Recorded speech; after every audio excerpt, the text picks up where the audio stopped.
how do you find them? How do you know where you're going to turkey hunt? So that's what we're going to talk about. We're going to talk about finding turkeys before the season and finding them during the season.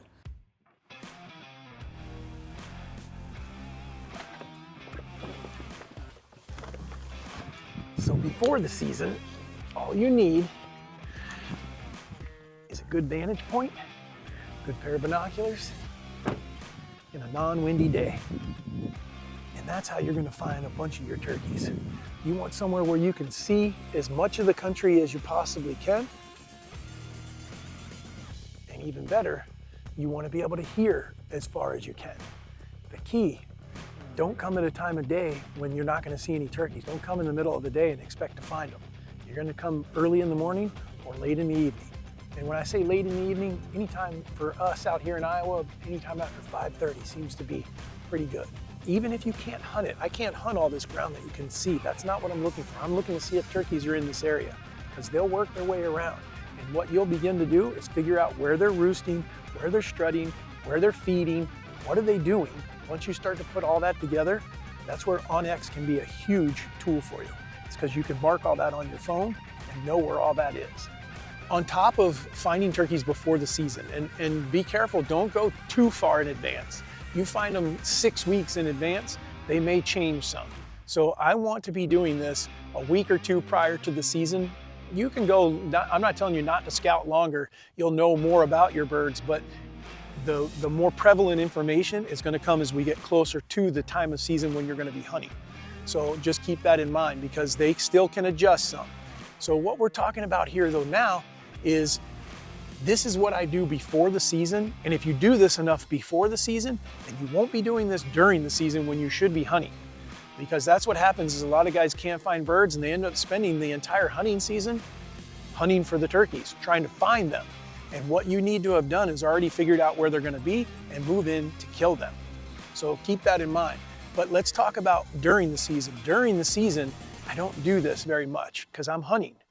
I might do it in an afternoon when we just simply can't find them again or something like that. But most of the time, I figured out where the birds are. The next thing that I want to do during that early time, like as we get within a week from the time when we just start looking for birds, or maybe you're out picking up sheds, you definitely want to know what you're looking for turkey sign wise. You want to know what a track looks like. You want to know the difference between a hen and a tom track. You want to know the difference between a tom or a male turkey and a female turkey when they lay droppings. And there is a difference. The tom will look like a J. The hen will crap in like a Hershey's Kiss. It'll just be a solid piece.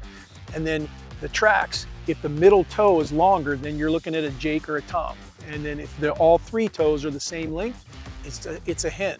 So those are things to know, so that when you're out doing anything, that you're actually scouting for turkeys as well. But when we get into the season, then a lot of times what I'm doing is I'm not climbing to these high spots. I'm in places where I think the turkeys already are, and I'm holding tight, and I do a lot of listening. A lot of just not calling, not trying to crow call, not owl call, I'm not using locator calls.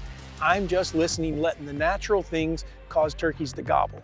That's going to tell me where the turkeys are, where they want to be when they make that sound, and where I know that I can come back and there's a really good chance that they're going to be there. Nothing forced them to gobble or make some noise.